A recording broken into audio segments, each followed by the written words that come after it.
Hi friends, இன்றைக்கி நம்ம SVR மீடியாவில் பீர்க்கங்காய் சட்னி எப்படி பண்ண போகிறதுன்னு பார்க்கலாம். வாங்க வீடியோக்குள்ளே போயிடலாம். கடலைப்பருப்பு, உளுத்தம்பருப்பு, ஒரு வெங்காயம், காஞ்ச மிளகாய், பீர்க்கங்காய், பூண்டு, கருவேப்பிலை, புளி. ஒரு கடாய் வச்சு எண்ணெய் சூடானதும் கடலைப்பருப்பு உளுத்தம்பருப்பும் போட்டுக்கலாம்.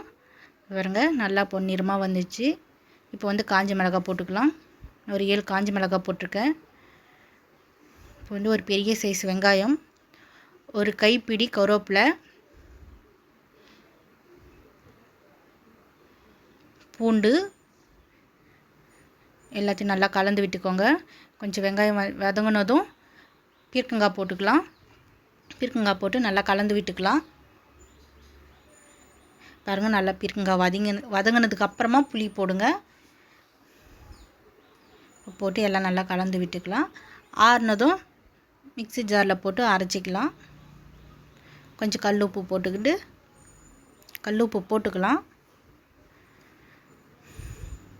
இப்போ ஒரு 1/2 டம்ளர் தண்ணி வச்சு, ரொம்ப நைஸாக அரைக்காதீங்க, கொஞ்சம் குறைப்பாக அரைச்சி எடுத்துக்கோங்க. இது மாதிரி அரைச்சிக்கோங்க.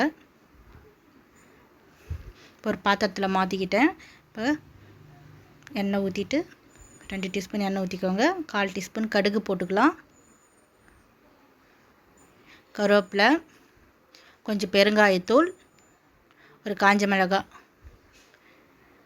பீர்க்கங்காய் அரைச்சோம் இல்லைங்களா, அந்த சட்னியில் தாளித்து இதை ஊற்றிக்கலாம். அவ்வளோதான், பீர்க்கங்காய் சட்னி ரெடி. செஞ்சு ட்ரை பண்ணி பாருங்கள்.